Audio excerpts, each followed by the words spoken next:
वर्ग 9 में पढ़ने वाले सभी विद्यार्थियों को एक बार पुनः मेरे YouTube चैनल में वेलकम है। आज हम लोग यहाँ 5वें अध्याय के माध्यम से देखेंगे जो इकोनॉमिक्स विषय से है, अर्थशास्त्र विषय से है। इस 5वें अध्याय में देखेंगे कि कृषि, खाद्यान्न, सुरक्षा एवं गुणवत्ता। तो कृषि क्या होता है, खाद्यान्न क्या होता है, इसके बाद आप सुरक्षा के बारे में समझेंगे, सुरक्षा क्या होता है, इसके बाद देखेंगे गुणवत्ता के बारे में। तो इन तमाम बातों का अलग अलग ढंग से हम जिक्र करने का प्रयास करेंगे और मैं प्रयास यहाँ तक करने का आपके बीच में प्रयास कर रहा हूँ कि आप बेहतर ढंग से कांस्टेंट स्थिति में बने रहेंगे और इसे समझने का काम करेंगे, जिसमें कृषि क्या होता है, एग्रीकल्चर क्या है, खाद्यान्न, यानी कि जैसे आप इस पे विचार करेंगे तो एक प्रसिद्ध विद्वान का नाम आपके बीच में आता है। वो प्रसिद्ध विद्वान के रूप में आप देखेंगे कि डॉक्टर एस स्वामीनाथन का नाम आपने सुना है, जो कृषि के क्षेत्र में इन्होंने स्पष्ट शब्दों में कहा है कि एक कृषि जो होता है एक मशीनी वस्तु नहीं होता है। कृषि जो भी है, कृषि क्षेत्र जो है एक मशीनी वस्तु नहीं है, बल्कि गांवों में रह रहे 80% लोगों के जीविका का एक रीढ़ के रूप में समझ सकते हैं कि 80% लोग जो गांव में निवास करते हैं उनके लिए कृषि जो है रीढ़ का काम करता है। क्योंकि यह कृषि नहीं होगा, जैसे मनुष्य का रीढ़ नहीं होगा तो मनुष्य खड़ा नहीं हो सकता, उसी तरह से कृषि नहीं होगा तो वहाँ 80% जनता जो है, 80% निवासी जो गाँव में रहने वाले लोग हैं वे खड़ा नहीं हो सकते हैं। कृषि भारत एवं बिहार के आर्थिक विकास का इंजन है। कृषि को भारत और हम कहें कि बिहार के आर्थिक विकास का इंजन मान ले तो इसमें कहीं शक नहीं है, क्योंकि ऐसे इंजन के भांति कार्य करता है कृषि कि इसके बिना हम आगे बढ़ ही नहीं सकते हैं, इसके बिना हमारा जो डब्बा है आगे चल ही नहीं सकता है। तो इस तरह प्रसिद्ध कृषि अर्थशास्त्री प्रोफेसर स्वामीनाथन का यह मानना है कि भारत के कृषक परिवार से देश की लगभग 2/3 जनसंख्या संबंधित है और ऐसे 2/3 जनसंख्या या राष्ट्रीय आय का यानी जो औसत है यह लगभग 20% हिस्सा हमें प्रदान करने का काम करती है। कृषि व्यवस्था 20% अंशदान राष्ट्रीय आय में सहयोग करता है तथा ग्रामीण भारत की 80% श्रम शक्ति को यह रोजगार देने का कार्य करता है, जो 2001 के जनगणना के अनुसार यह स्थिति है। लेकिन आज के परिवेश में यह 62% लोगों को रोजगार देने का काम करती है कृषि व्यवस्था।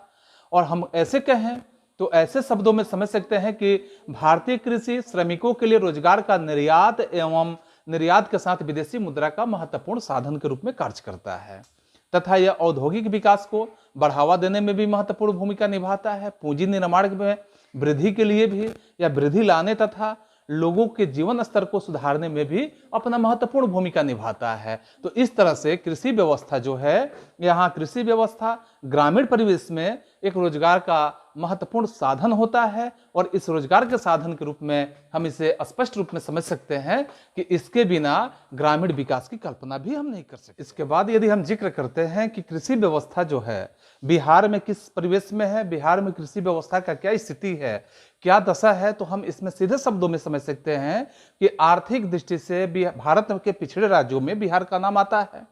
बिहार इतना पिछड़ा हुआ है कि बिहार सबसे बड़ा एक पिछड़े राज्य के रूप में जाना जाता है, क्योंकि उड़ीसा के बाद बिहार का ही स्थान पिछड़े अवस्था में आता है।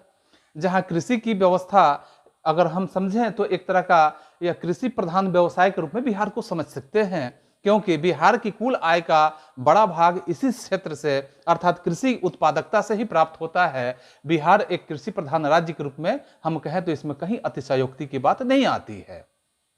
अब विभाजित बिहार की अगर हम दशा देखते हैं, इसमें विभाजन के बाद अधिकांश जो संगठित उद्योग थे वे सभी के सभी संगठित उद्योग झारखंड के राज्य में चले गए, लेकिन बच गया हमारे देश, हमारे राज्य के हिस्से में बस कृषि प्रधान व्यवस्था।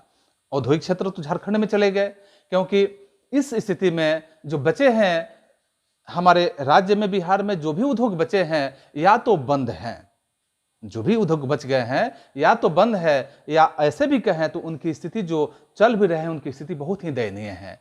तो बिहार की अर्थव्यवस्था का अब मुख्य आधार कृषि छोड़ के दूसरा कोई नहीं हो पाता है। बिहार राज्य की बहुसंख्य जनसंख्या जो है लगभग 80% से अधिक यहाँ गांव में निवास करती है, जो 2001 के जनगणना के अनुसार, और साथ ही राज्य की अधिकांश जनसंख्या प्रत्यक्ष या अप्रत्यक्ष रूप से कृषि पर ही आश्रित है।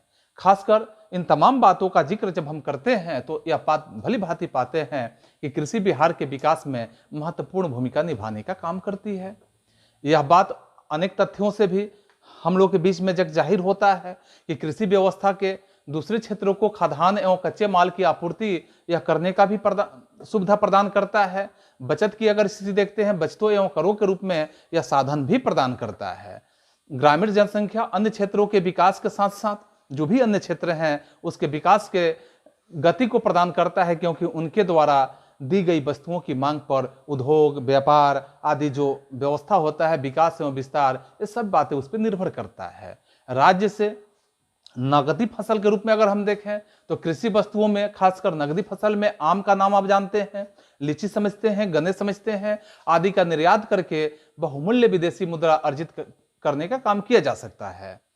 ऐसा कहना ठीक ही होगा कि बिहार की कृषि में बढ़ती हुई उत्पादकता जो है, ऐसे उत्पादकता में बिहार के अन्य औद्योगिक विकास के अनेक प्रकार से सहायता मिल सकती है, जिसमें बिहार की कृषि उत्पादकता अधिक होने की ही स्थिति में कृषि क्षेत्र के अन्य क्षेत्रों में श्रम शक्ति का स्थानांतरण भी संभव हो पाएगा। साथ ही साथ गैर कृषि क्षेत्र में बढ़ती हुई जो खाद्य सामग्री है, इसकी मांग को कृषि व्यवसाय में कम व्यक्ति, यानी कि इस तरह से कम व्यक्ति रह जाने पर भी अगर हम कहें तो पूरा किया जा सकता है, जिससे कृषि से जुड़े कृषक वर्ग की आय भी बढ़ जाएगी। जब कृषि उत्पादकता बढ़ता है तो राज्य की आय बढ़ती है, और जब राज्य की आय बढ़ती है तो प्रति व्यक्ति आय में वृद्धि होती है। और इसी तरह बिहार में कृषि जो है, कृषि का योगदान राज्य की आय में सबसे अगर हम कहें तो अधिक देखने के लिए मिलेगा। अब हम बिहार के कृषि के महत्व की दशा को समझें कि बिहार में कृषि के महत्व क्या है, इसकी दशा क्या है, तो इसके बारे में समझते हैं। कृषि राज्य में वस्तुओं की खरीद बिक्री तथा या खरीद बिक्री के द्वारा जो अन्य क्षेत्रों के विकास एवं विस्तार का अवसर भी प्रदान करती है, या खाद्यान्न एवं कच्चे माल की आपूर्ति करता है। अन्य क्षेत्रों को अगर यह सुविधा देखा जाता है तो अन्य क्षेत्रों को भी यह सुविधा प्रदान करता है, तथा निर्मित वस्तुओं की बिक्री के लिए बाजार उपलब्ध भी कराता है। इस तरह से गैर क्षेत्रों जैसे व्यवसाय एवं व्यापार को प्रोत्साहन करने का भी काम करता है। अब हम यहाँ ऐसे दशा में देखते हैं कि बिहार में कृषि के महत्व की बात जो कहा गया, तो बिहार में कृषि के महत्व की दशा को समझते हैं तो इससे अलग अलग बिंदुओं में हम समझ सकते हैं, जिसमें अगर सबसे पहले बिंदु देखें तो राज्य की आय में महत्वपूर्ण योगदान। कृषि व्यवस्था राज्य की आय में महत्वपूर्ण योगदान निभाता है, क्योंकि जिस राज्य में कृषि की भी प्रधानता होती है, कृषि ही वहाँ का व्यवसाय होता है, कृषि ही वहाँ का कार्य होता है, तो ऐसे राज्य के कार्यों में यह महत्वपूर्ण योगदान भी अपना महत्वपूर्ण रूप से निभाता है। दूसरा अगर हम पॉइंट देखें तो रोजगार एवं आजीविका का प्रमुख साधन भी है कृषि, क्योंकि बहुत जनसंख्या जो है, जब यहाँ उद्योग की स्थिति बहुत ही दयनीय है, तो उस दयनीय दशा में यह कृषि ही एक ऐसा क्षेत्र है जहाँ उद्योग का ज़्यादा से ज़्यादा प्रोत्साहन मिलता है, ज़्यादा से ज़्यादा लोग इसमें सेटल होते हैं, ज़्यादा से ज़्यादा लोग इसमें कार्यरत होते हैं, और इस तरह से यह कृषि जो होता है उद्योग के साथ आजीविका का भी प्रमुख साधन बन जाता है। फिर हम अगले बिंदुओं पर विचार करें तो इसमें हम पाएंगे कि औद्योगिक विकास में भी योगदान देता है। औद्योगिक विकास में कैसे योगदान देता है, क्योंकि जैसे आप देखेंगे कच्चे माल की प्राप्ति जो होता है, कच्चे माल की प्राप्ति, उद्योग को कच्चा माल चाहिए, तैयार माल उद्योग बाजारों में अपना बिक्री करता है, तो निर्यात करने के लिए, उद्योगों को निर्यात करने के लिए कृषि पे ही आश्रित होना पड़ता है। यानी कि जो भी वस्तु वह उत्पादन करेगा उसको निर्यात करेगा, तो निर्यात करने के लिए वो कृषि से आयात करने की दशा में रहता है, क्योंकि वो आयात नहीं करेगा, कृषि से वो कच्चा माल प्राप्त नहीं करेगा, तो उत्पादन क्या कर पाएगा, ये संभव ही नहीं है। तो सरकार की आय का अगर हम देखें तो औद्योगिक विकास में योगदान देता है। और अगले बिंदुओं को हम देखते हैं तो सरकार की आय का एक साधन बनता है कृषि, क्योंकि अभी भी देख रहे हैं कि कृषि एक ऐसा क्षेत्र है जो सरकारी आय का भी एक साधन बना हुआ है। सरकारी आय का कैसे साधन बना हुआ है, क्योंकि सरकारी आय में कृषि का भी अंशदान महत्वपूर्ण भूमिका निभाता है। और इसके साथ साथ अगर अगले बिंदुओं पर हम विचार करें तो हम देखेंगे कि योजना आयोग की सफलता के लिए यह योगदान करता है। तो जो सफलता पूर्वक योगदान करना। योजना आयोग में जैसे पंचवर्षीय योजना होता है, उसमें कृषि का जो लक्ष्य बनाया जाता है, या लक्ष्य हर पंचवर्षीय योजना में कृषि का लक्ष्य जो बनाया जाता है, उसमें कृषि जो होता है महत्वपूर्ण भूमिका निभाता है, महत्वपूर्ण भूमिका यहाँ दर्शाता है। और कृषि के क्षेत्र से जैसे होता है कि राष्ट्रीय आय में बेहतर ढंग की वृद्धि होती है, बेहतर ढंग का वृद्धि होने के कारण कृषि की जो उपलब्धता देखी जाती है, कृषि का वहाँ पे जो उपयोग देखा जाता है, कृषि का वहाँ पे सहयोग देखा जाता है, वो बेहतर होता है और पंचवर्षीय योजना को सफलतापूर्वक लागू करने में या संचालन करने में भूमिका निभाता है। फिर हम अगले बिंदुओं पर विचार करें कि बिहार में कृषि के पिछड़ेपन जो है, जैसे हम बिहार के कृषि के पिछड़ेपन की स्थिति को समझते हैं, तो बिहार में कृषि के पिछड़ेपन के क्या कारण हैं, इन कारणों को जिक्र करें, इन कारणों को बतावें, तो इसके बारे में हम अलग अलग बिंदुओं में समझ सकते हैं। क्योंकि मैं इस पूरे यूनिट को ही, पूरे अध्याय को ही एक ही में समेटने का काम किया हूं, और पूरे यूनिट को जब एक में किया हूं तो इसमें कई तरह के प्रश्न हैं और सभी प्रश्नों को एक ही साथ हमने जोड़ने का काम किया है। तो बिहार में कृषि के पिछड़ेपन के कई कारण महत्वपूर्ण हैं। इसके पहले हम देखते हैं अगर हम क्लाउस्टन की बात करते हैं, तो डॉक्टर क्लाउस्टन के अनुसार यह कहा गया है कि भारत में पिछड़ी जातियों, यानी पिछड़ी जातियों को तो हम देखते हैं, तो पिछड़ी जातियां तो हैं, और जो ही है यहाँ पिछड़े हुए उद्योग भी हैं। पिछड़ी जातियों के साथ यहाँ के उद्योग भी पिछड़े हुए अवस्था में है और अधिक पिछड़ी हुई है, जिसमें डॉक्टर क्लाउस्टन का अगर हम विचार लेते हैं तो इनके विचार के हिसाब से बिहार के संदर्भ में इस बात को भली भांति समझते हैं कि यह 100% सच दिखता है, जिन्हें अलग अलग ढंग से हम परिभाषित कर सकते हैं, अलग अलग ढंगों से हम इसे दर्शा सकते हैं। जिसमें सबसे पहला अगर पॉइंट कहें तो कृषि पर जनसंख्या का अत्यधिक भार। आज देख रहे हैं कि बिहार की कृषि किस दशा में बनी हुई है। यहाँ कृषि पे सबसे ज्यादा जनसंख्या का प्रभाव बना हुआ है, भार बना हुआ है। जो भी जनसंख्या कहीं कार्य नहीं मिलता है, वे सब के सब कृषि कार्यों में जुड़ जाते हैं। कृषि कार्यों में या रोजगार प्रदान करने का कृषि जो होता है, रोजगार प्रदान तो करता है, लेकिन जैसे आपने पीछे के अध्याय में पढ़ा हुआ है कि कृषि में छुपी हुई बेरोजगारी पाई जाती है, जहाँ काम करने का कोई औचित्य ही नहीं होता है, फिर भी खेती में काम में लगे होते हैं। तो ऐसे लोग जब खेती में काम में लगे रहते हैं तो कृषि जो होता है बहुत ज्यादा जनसंख्या का बोझ भी वहन करने का काम करती है। इसके बाद हम दूसरा पॉइंट देखते हैं तो भूमि का असमान वितरण। कृषि के पिछड़ेपन का यह भी एक महत्वपूर्ण कारण है कि कृषि जो है, यहाँ भूमि का वितरण जो है वह समान ढंग से नहीं हुआ है। यहाँ भूमि का वितरण जो है असमान ढंग से हुआ है। फिर हम देखते हैं मानसून पर निर्भरता। भारतीय कृषि, खासकर हम बिहार का चर्चा कर रहे हैं, तो यह मानसून पर निर्भर है। मानसून पर निर्भर का मतलब तो समझ रहे हैं आप कि मानसून पर निर्भरता का मतलब कि जब पानी होना चाहिए तो हम बरसात के पानी पे आश्रित होते हैं, जब पानी नहीं होना चाहिए तो हम जो मौसम होता है उस पर आश्रित होते हैं। लेकिन बिहार की कृषि व्यवस्था इस प्रकार की है कि जब पानी चाहिए तो पानी नहीं होता है, और जब पानी नहीं चाहिए तो पानी होने लगता है और फसल बर्बाद हो जाती है, फसल नष्ट हो जाता है। अर्थात इस दशा में हम मानसून पर निर्भर रहते हैं, और मानसून पर निर्भर होने का कारण यह होता है कि हमारा खेती या हमारा कृषि व्यवस्था चौपट हो जाता है। फिर हम अगले बिंदुओं पर देखते हैं बाढ़ की स्थिति को, अकाल तथा सूखे की विभीषिका को देखते हैं। तो बाढ़, अकाल तथा सूखे की विभीषिका जो है आप अभी हाल फिलहाल में देखे हैं या हमेशा देखते हैं। जैसे कोसी को बिहार का शोक माना जाता है, तो कोसी जब बिहार का शोक है तो यहाँ बाढ़ तो हमेशा आते रहता है बिहार में। उत्तरी बिहार बाढ़ के चपेट में हमेशा बना रहता है, अकाल की स्थिति यहाँ बनी रहती है, सूखे की विभीषिका भी बनी रहती है। और इसके साथ साथ अगर आप समझते हैं तो खेतों के पुराने जो औद्योगिक तरीके होते हैं, इसमें निम्न उत्पादकता की स्थिति बनी होती है। फिर हम देखेंगे अगले बिंदुओं में उन्नत खाद, उन्नत बीज का अभाव यहाँ पाया जाता है। यानी कृषि व्यवस्था को संचालित करने के लिए, कृषि व्यवस्था को संगठित रखने के लिए, सुरक्षित रखने के लिए सबसे जरूरी होता है उन्नत खाद और बीज की व्यवस्था होना। तो उन्नत खाद और बीज जो होता है यहाँ पे सही ढंग से उसका प्रयोग नहीं हो पाता है, और उन्नत खाद बीज के अभाव में क्या होता है कि कृषि व्यवस्था चौपट हो जाती है, कृषि व्यवस्था सही ढंग से सुचारू चल नहीं पाता है, सुचारू ढंग से कृषि व्यवस्था को संगठित नहीं किया जा सकता है, क्योंकि उन्नत खाद और बीज की जरूरत होती है। इससे कृषि की उत्पादकता में काफी बेहतरीन स्थिति बन सकता है। फिर हम अगले बिंदुओं में देखेंगे कि अगले बिंदु में सिंचाई सुविधा का अभाव भी यहाँ पाया जाता है।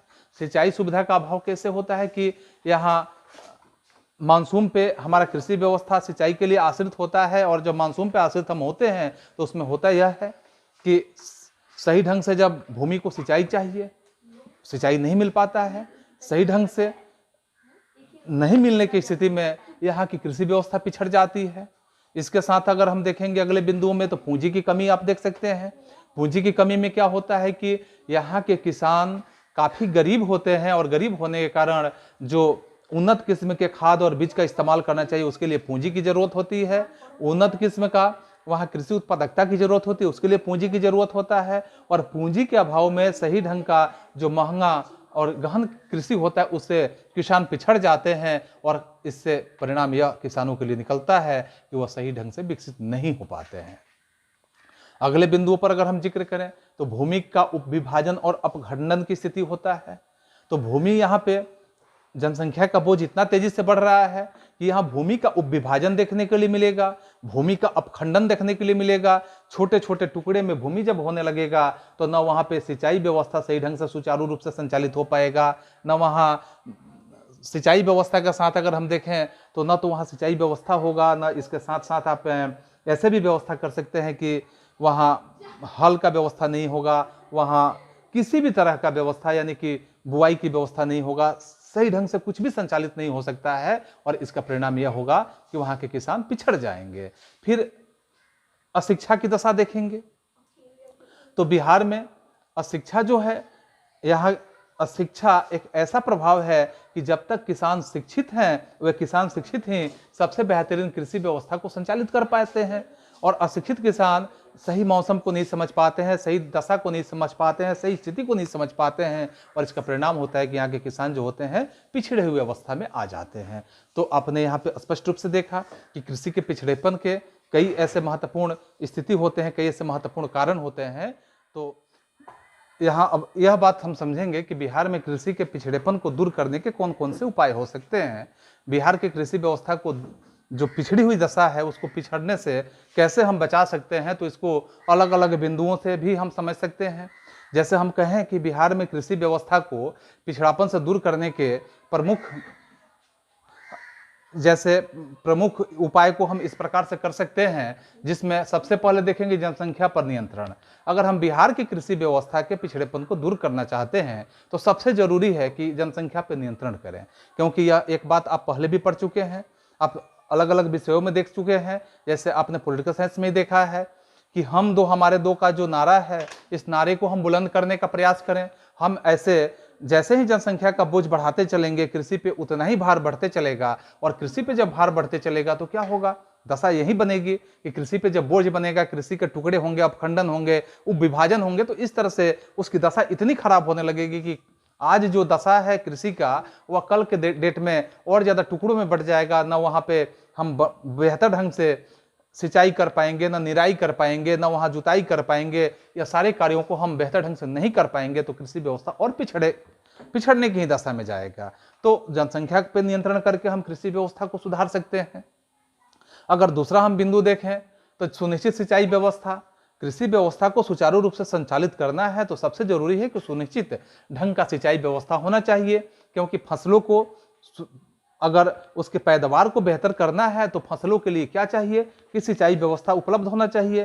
सिंचाई व्यवस्था यदि सही ढंग से होगा, सही समय से होगा, तो फसलों की उत्पादकता सही होगी, फसल बेहतर होंगे, उपज अच्छा होगा और इससे इसका फल यह होगा कि किसानों पे जो कर्ज का बोझ होगा, किसानों की जो दशा दयनीय होगी, वह दयनीय दशा भी सुधार में आएगा।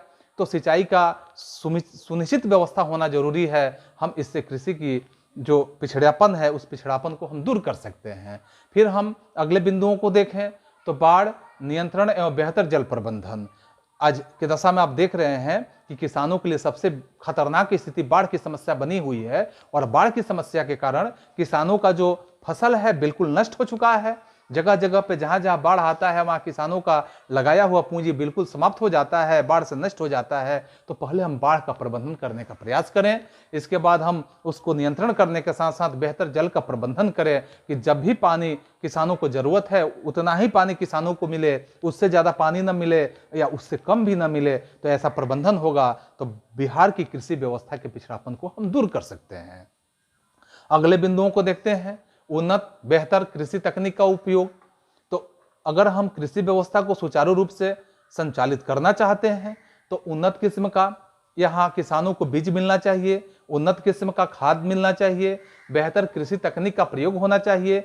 इससे किसानों की उत्पादकता में वृद्धि होगी, किसानों के उपज में वृद्धि होगा, किसान जो होंगे सुनिश्चित स्थिति में रहेंगे, उनका दशा बहुत ही स्ट्रांग होगा और इस तरह से किसानों पे जो परेशानी है, किसानों की जो समस्याएं हैं, इस समस्या से वे वंचित हो जाएंगे।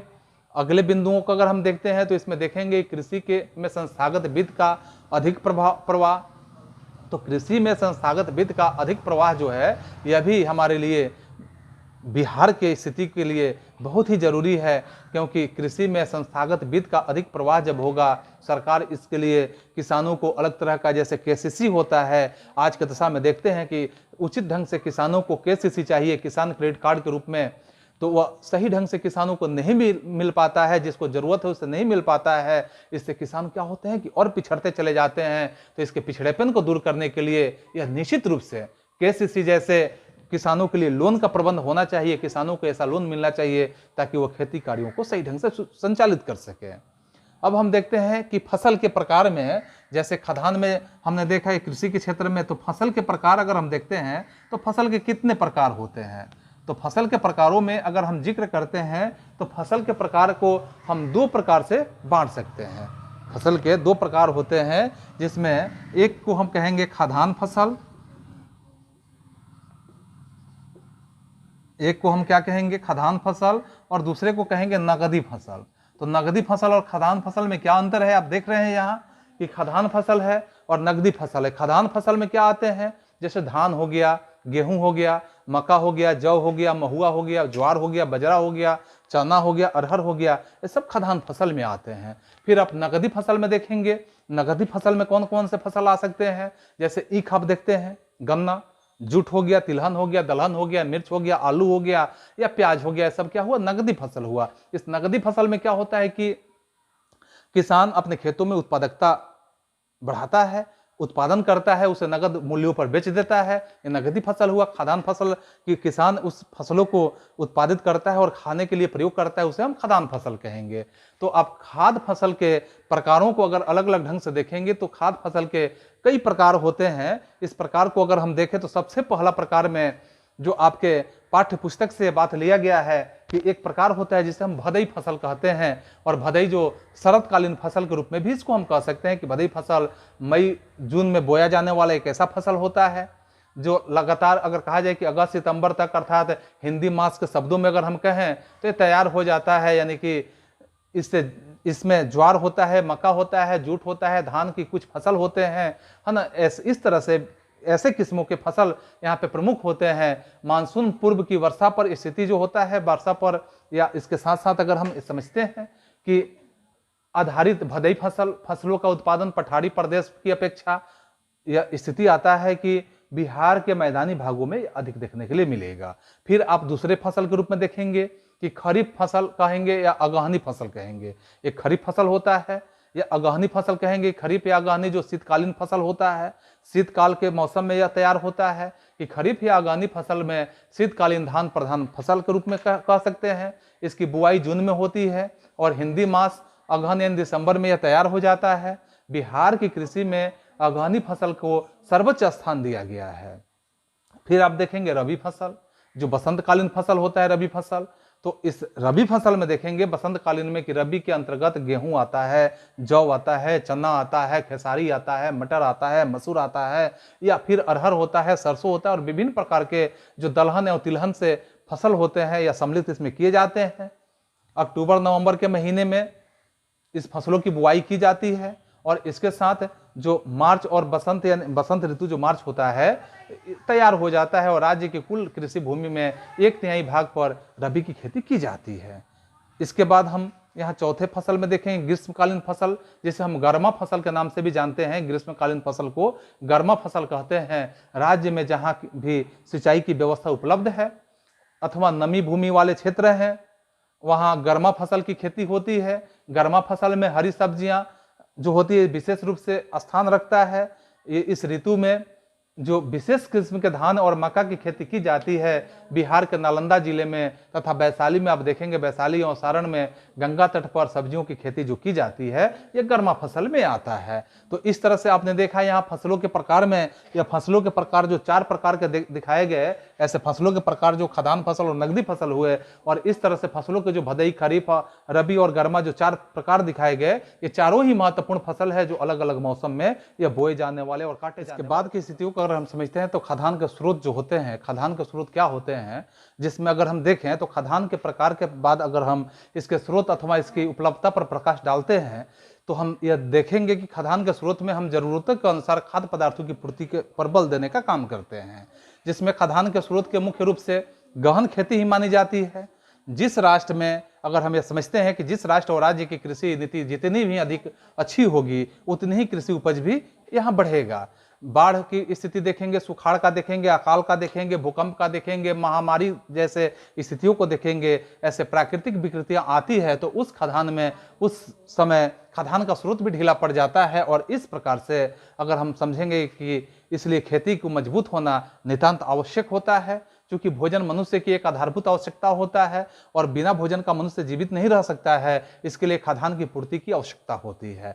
तो जिसमें हम खदान के स्रोत को समझें तो खदान के स्रोत को हम 3 प्रकार से समझ सकते हैं, और 3 जरूरी यह है, लेकिन हम यहाँ चौथे प्रकार भी देख रहे हैं कि पहला अगर है कि गहन खेती होनी चाहिए खदान के स्रोत के लिए, गहन खेती तो समझ रहे हैं। इसके बाद यहाँ कृषि नीति अपनाई जाना चाहिए। गहन खेती का मतलब तो आप जैसे देखेंगे कि एक फसल में अभी तैयार होने की स्थिति में है तब तक दूसरा फसल की बुआई कर लिया जाए, दूसरे अभी तैयार होने की स्थिति में तब तक तीसरे फसल की उसमें बुआई कर लिया जाए, यानी कटने के पहले ही एक फसल उसमें बुआई कर लिया जाए। इसके बाद कृषि की नीति अपनाई जानी चाहिए। कृषि की नीति अपनाई जाएगी तो खदान के स्रोत हमें प्राप्त होंगे। फिर यहाँ आयात की नीति भी अपनाया जाना चाहिए। इसके बाद जरूरत से अधिक उपज की नीति भी अपनाने की जरूरत होता है। तो इस तरह से अगर हम देखें खदान की सबल स्रोत अगर किसी भी धनी राष्ट्र की एक पहचान बनती है, कोई भी धनी राष्ट्र हो, अगर खदान स्रोत वहां पे अच्छा है तो समझिए कि उस राष्ट्र की एक अलग अपनी पहचान बनती है, उस पहचान से वो राष्ट्र जाना जाता है। अब इसके बाद हम अगले बिंदुओं पर देखते हैं कि खदान की गुणवत्ता की बात अगर हम करें कि खदान की गुणवत्ता क्या है होती है, तो खदान की गुणवत्ता पे अगर हम समझते हैं तो गुणवत्ता क्या है इसके बारे में अगर हम जिक्र करते हैं तो भोजन के रूप में खाद्य पदार्थ की प्रचुर मात्रा में उपलब्ध होना इस बात का परिचायक है कि हम खाद्य पदार्थ में स्वावलंबी हो जाएं। खाद्य पदार्थ के स्वावलंबन का मुख्य आधार यहाँ यह बनता है कि यह पदार्थ की एक गुणवत्ता होता है। गुणात्मक दृष्टिकोण से खाद्य की उपलब्धि से ज्यादा उसके गुण की अगर हम बात करें, गुण की चर्चा करें तो इस पर जोर देना चाहिए हमें, क्योंकि इस संबंध में जैसे व्यक्ति होते हैं, व्यक्तियों की न्यूनतम आवश्यकता के अनेक अनुमान होते हैं। उदाहरण के अनुसार यह अनुमान लगाया जाता है कि घर पर रहकर काम करने वाली स्त्रियों के लिए प्रतिदिन 3100 कैलोरी युक्त पौष्टिक भोजन की आवश्यकता होती है, जबकि एक ऑफिस में काम करने वाले जो अध्यापक होते हैं या अध्यापक की दैनिक आवश्यकता कम से कम 2600 कैलोरी होनी चाहिए। दूसरी तरफ एक अगर हम कहें कि सामान्य अथवा सक्रिय रूप से व्यक्ति तथा श्रमिक, अगर डॉक्टर की बात करें, इंजीनियर की बात करें तो ऐसे एवं दर्जी की आवश्यकता 3000 कैलोरी की ऊर्जा चाहिए। और ऐसे इसी प्रकार एक औद्योगिक श्रमिक की दैनिक आवश्यकता जो होता है 3600 कैलोरी की जरूरत होता है। इन तमाम उदाहरणों से हम समझ सकते हैं कि भोजन की पौष्टिक शक्ति की इकाइयां भिन्न भिन्न कार्य करने वाले लोगों के लिए भिन्न भिन्न प्रकार की होती है। तो कैलोरी की जो आवश्यकता होती है मनुष्य के लिए, कैलोरी जो चाहिए, यदि मनुष्य खाद्यान्न ग्रहण करता है तो उस आत्मदृष्टि से संतुष्टि मिलती है और वह सफल और कुशल व्यक्ति के रूप में अपने आप को उपस्थित करने का काम करता है। इसलिए खाद्य पदार्थ के उपज के साथ साथ इसके गुणात्मक मूल्यों को भी यहाँ समझना जरूरी होता है। खाद्य का एक विशेष गुणात्मक पहलू ही मानव के शरीर में स्वस्थ जीवन व स्वस्थ विचार उत्पन्न करने का काम करता है। कार्य का अच्छे ढंग से संपादन करना, उसे कुशलतापूर्वक करना इस बात का प्रमाण बनता है कि व्यक्ति को गुणात्मक और अच्छे खाद्य पदार्थ मिल रहा है और लोगों के लिए खासकर अच्छे खाद्य पदार्थ की उपलब्धता देश की समृद्धि का एक घोतक बनता है। इसके बाद के बिंदुओं को यदि हम समझते हैं तो इसमें सबसे बेहतर ढंग से समझेंगे कि खाद्य सुरक्षा। तो खाद्य सुरक्षा का मतलब आप समझ रहे हैं कि खाद्य सुरक्षा जो है कि जीवन की जो स्थिति होता है, तो जीवन के लिए भोजन उतना ही आवश्यक होता है जितना सांस लेने के लिए हमें वायु की जरूरत होता है, ऑक्सीजन का जरूरत होता है। तो यहाँ सुरक्षा का सीधा अर्थ यह बनता है कि लोगों के लिए सदैव भोजन की उपलब्धता, इसके लिए पहुंच और उसे प्राप्त करने के सामर्थ्य से ही होता है। जब भी अनाज की उत्पादकता की बात हम करते हैं, अनाज के उत्पादन या उसके विकास की समस्या आती है, तो सहज ही ढंग से निर्धन परिवार जो होते हैं, ऐसे निर्धन परिवार इससे अधिक प्रभावित होते हैं। खाद्य सुरक्षा, सार्वजनिक वितरण प्रणाली, अंत्योदय अन्न योजना, शासकीय सतर्कता और खाद्य सुरक्षा जो है संगठित खाद्य संकट के समय के लिए यह किया गया एक सरकारी प्रयास होता है। अब अगर हम खाद्य सुरक्षा के आयामों को समझने का प्रयास करेंगे तो खाद्य सुरक्षा के निम्नलिखित आयाम हम अलग अलग ढंग से उपलब्ध करा सकते हैं, जिसमें हम सबसे पहले समझेंगे खाद्य उत्पादकता। तो ऐसे खाद्य उत्पादकता का तात्पर्य होता है कि देश में खाद्य उत्पादन, खाद्य आयात और सरकारी अनाज भंडारों से संचित पिछले वर्षों के स्टॉक से बन जाता है। फिर हम दूसरे बिंदुओं पर समझें तो खाद्य पहुंच जो होता है, यानी खाद्य पहुंच का अर्थ होता है कि खाद्य समाज के प्रत्येक व्यक्ति को निर्बाध रूप से यह उपलब्ध होना निश्चित होता है। फिर अगर हम तीसरे बिंदुओं को समझें तो एक बात आता है सामर्थ्य। सामर्थ्य का अर्थ होता है कि लोगों के पास भोजन, अपनी भोजन की और आवश्यकताओं को पूरा करने के लिए पर्याप्त और पौष्टिक भोजन खरीदने के लिए धन उपलब्ध होना जरूरी होता है। इसी तरह किसी देश अथवा राज्य में खाद्य सुरक्षा तभी सुनिश्चित हो पाती है जब हम वहाँ के कुछ स्थितियों को समझ पाएंगे कि सभी लोगों के लिए, जैसे अलग अलग बिंदुओं समझते हैं कि सभी लोगों के लिए खाद्यान्न उपलब्ध हो सके। दूसरे बिंदु समझें कि सभी लोगों के पास स्वीकार्य गुणवत्ता के खाद्य पदार्थ खरीदने की क्षमता हो सके। और अगर हम देखते हैं कि ऐसे स्थिति में कि खाद्य की उपलब्धता का कोई बाधा नहीं हो अथवा खाद्यान्न निर्बाध रूप से लोगों के बीच में ऐसे हो कि यह लोगों को मिलता रहे। फिर एक बात आता है आपके बीच में कि खाद्य सुरक्षा क्यों जरूरी होता है। तो खाद्य सुरक्षा जरूरी है, इसके लिए अगर हम देखते हैं तो 1970 ईस्वी के दशक का खाद्य सुरक्षा का एक अर्थ बनता है कि जो आधारित खाद्य पदार्थ हैं, ऐसे आधारित खाद्य पदार्थ की सदैव पर्याप्त उपलब्धता। जो 1975 ईस्वी की दशा को समझेंगे कि 1975 ईस्वी के स्थिति में अमर्त्य सेन ने खाद्य सुरक्षा संबंधी एक नया आयाम अपने इस स्थिति में जोड़ने का काम किए हैं और हकदारियों के आधार पर खाद्य तक पहुंच की जो बात है उस पर उन्होंने जोर देने का प्रयास किया है।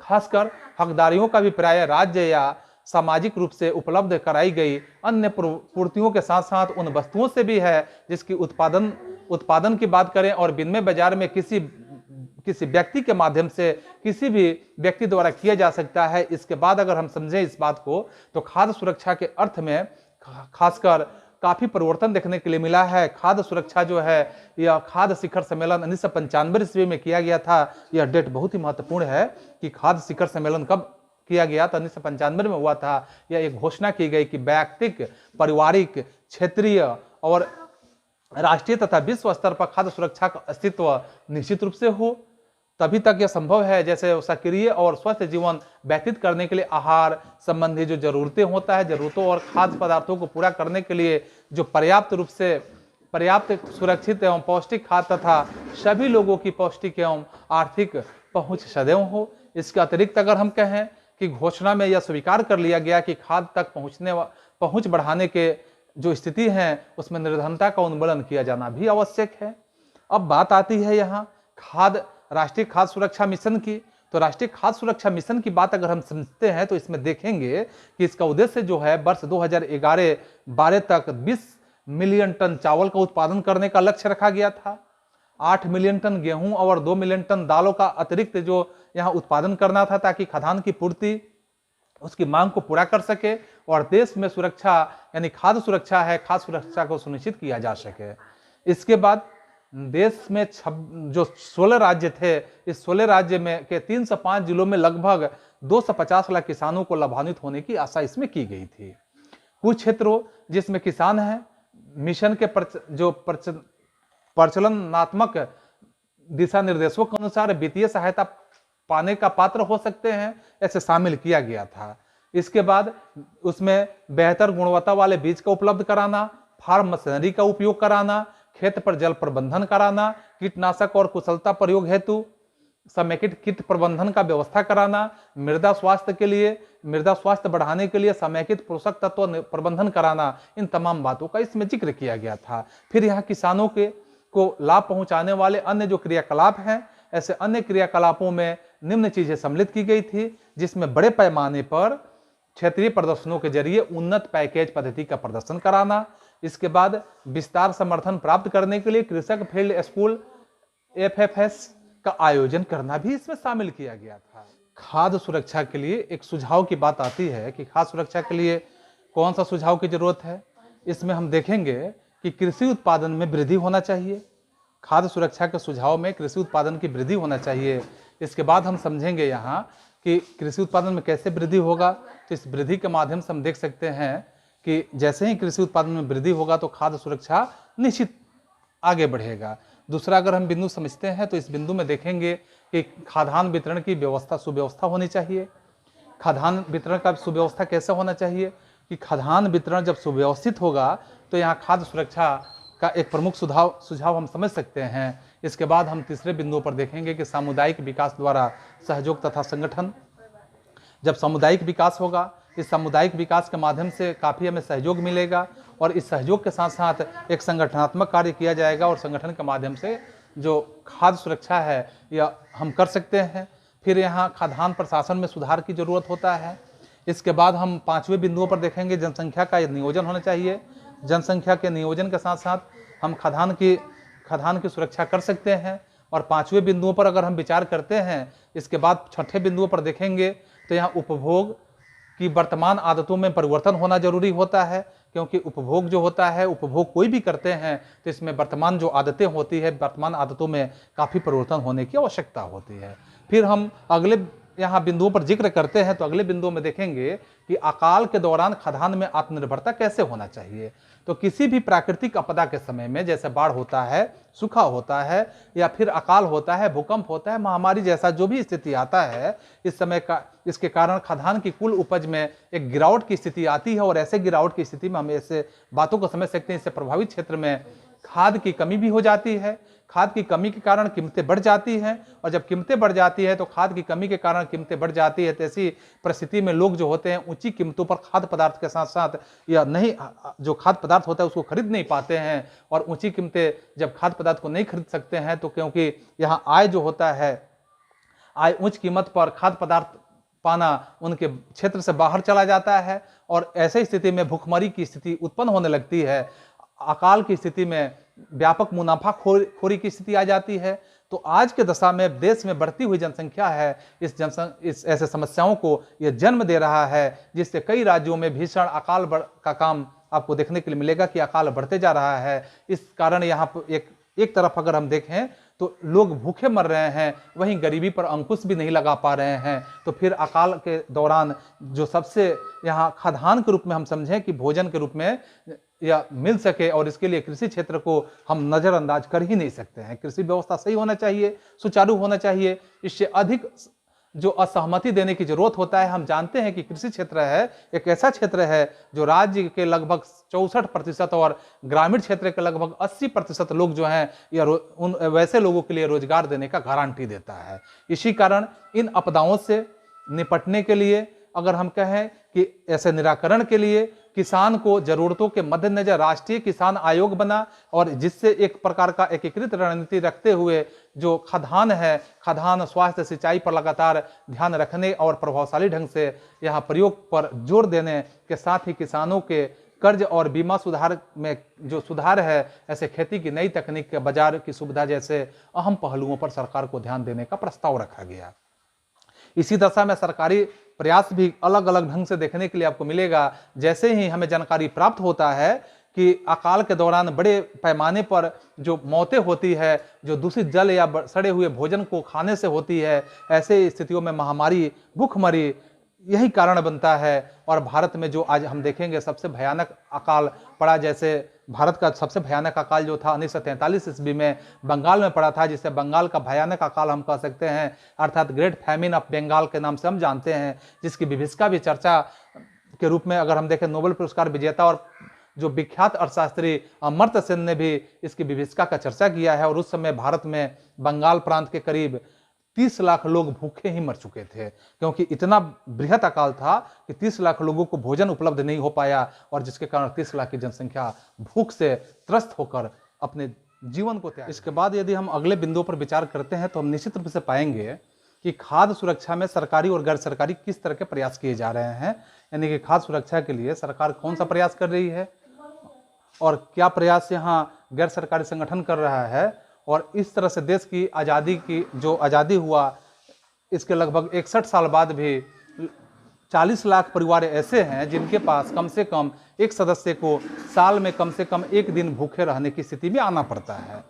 आज हमारी आबादी 1 अरब से भी ऊपर जा चुकी है, अर्थात आप समझ रहे हैं कि 1 अरब 30 करोड़ के आसपास हमारी आबादी हो चुकी है। लेकिन बढ़ती आबादी, बेरोजगारी और घटती खाद्यान्न की पैदावार ने लोगों को 2 जून की रोटी के लिए तरसा के रख दिया है। इसमें जीवन जो है, जमीन सीमित बनी हुई है लोगों के लिए, जमीन तो बढ़ नहीं रहा है, जनसंख्या तेजी से बढ़ते जा रही है और आबादी हर दिन बढ़ रही है। सभी को भोजन मिले, इसके लिए जमीन का सही इस्तेमाल सुनिश्चित करने की भी आवश्यकता है। कई कारणों से जमीन बेकार पड़ जाती है, साथ ही भारी मात्रा में कृषि उपज की बर्बादी भी होती है।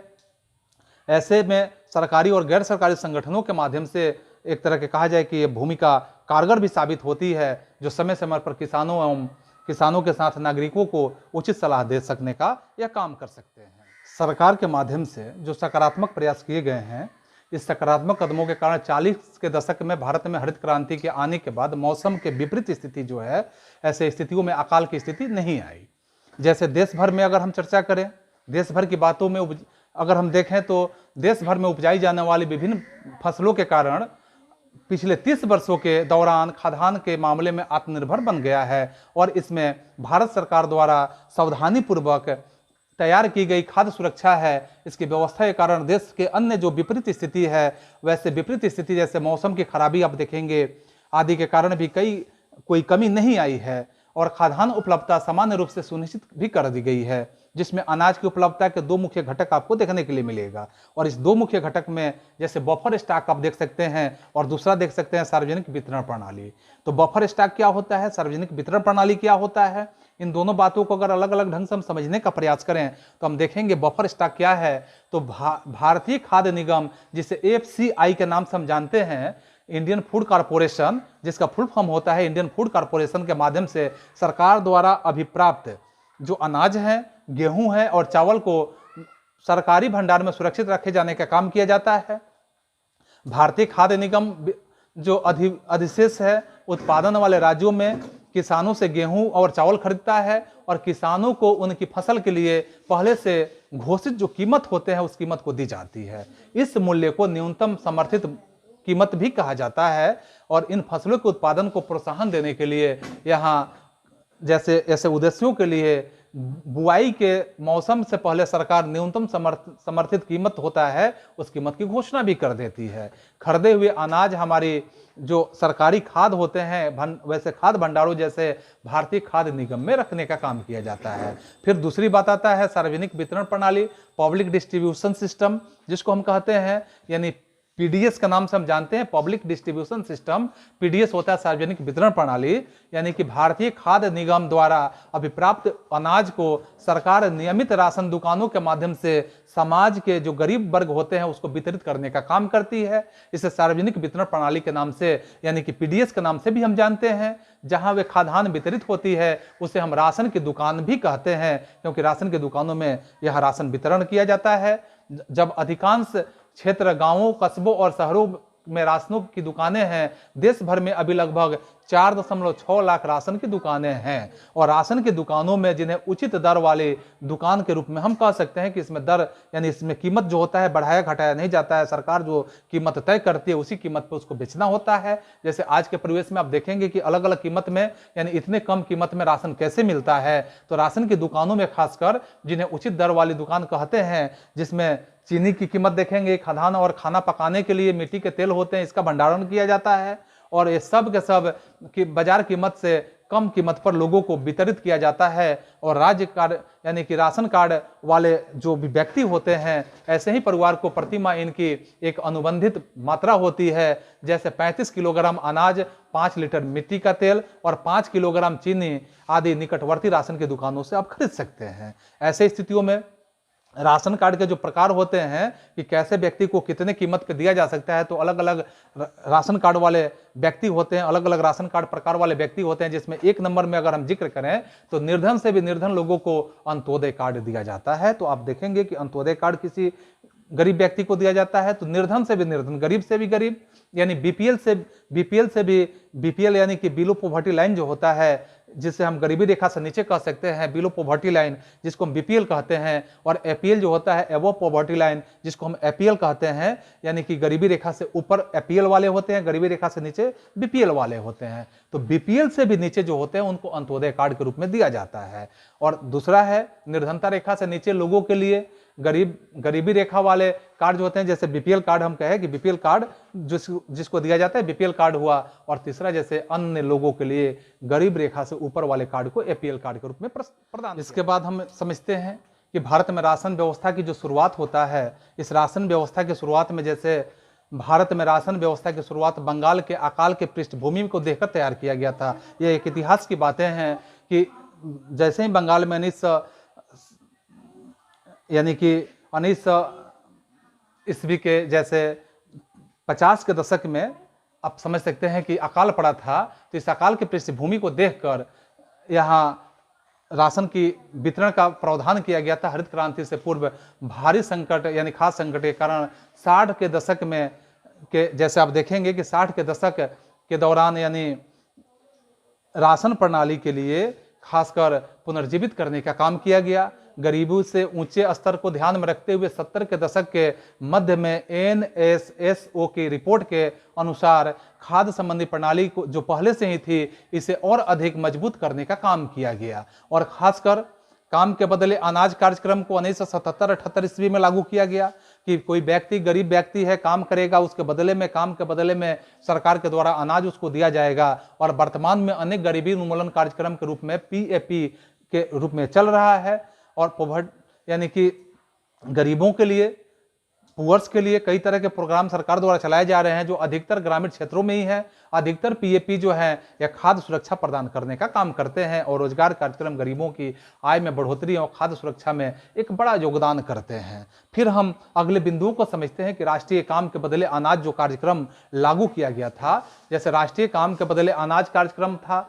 इस कार्यक्रम में 14 नवंबर 2004 ईस्वी को पूरक श्रम रोजगार के माध्यम से सृजन को तीव्र करने के उद्देश्य से देश के 150 सर्वाधिक पिछड़े जो जिले थे, इसमें प्रारंभ करने का काम किया गया।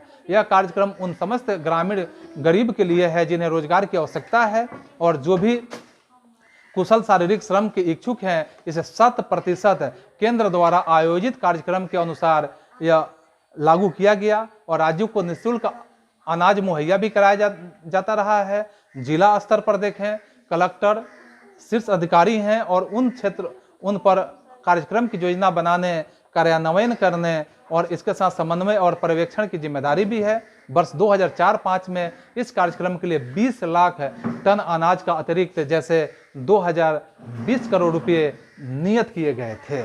फिर हम एक और यहाँ जिक्र करते अंत्योदय अन्न योजना। तो अंत्योदय अन्न योजना में देखेंगे कि अंत्योदय अन्न योजना में जैसे अंत्योदय योजना दिसंबर 2000 ईस्वी में शुरू किया गया था और इस योजना के अंतर्गत लक्षित जो सार्वजनिक वितरण प्रणाली है, इसमें आने वाले जो निर्धनता रेखा के नीचे के परिवार हैं, ऐसे परिवारों में से 1 करोड़ लोगों की पहचान की गई और खासकर संबंधित जो क्षेत्र हैं, संबंधित 1 करोड़ लोगों की पहचान होने के साथ राज्य के ग्रामीण विकास विभागों में ने गरीबी रेखा से नीचे के जो गरीब हैं, गरीब परिवारों को सर्वेक्षण के द्वारा चुना गया और 2 रुपये प्रति किलोग्राम गेहूं और 3 रुपये प्रति किलोग्राम यहाँ चावल का प्रबंध करने का और आर्थिक सहायता प्रदान करने के लिए प्रत्येक पात्र परिवार को 25 किलोग्राम अनाज उपलब्ध कराए जाने का काम किया गया। लेकिन अनाज की यह मात्रा अप्रैल 2002 ईस्वी में 25 किलोग्राम से बढ़ाकर इसे 35 किलोग्राम कर दिया गया और जून 2003 ईस्वी और अगस्त 2004 में इससे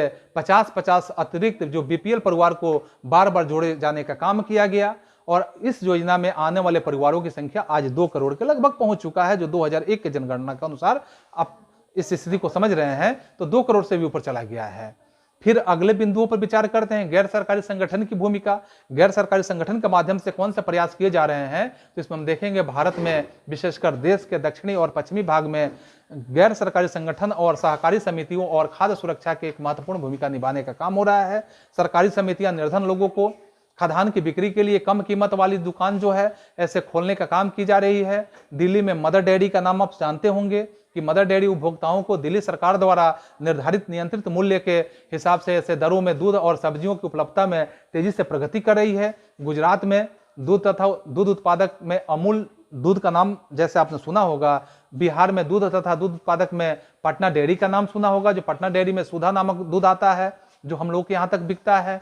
सफल सहकारी समिति का उदाहरण है। इस देश में श्वेत क्रांति ला देने में इसने महत्वपूर्ण भूमिका निभाया।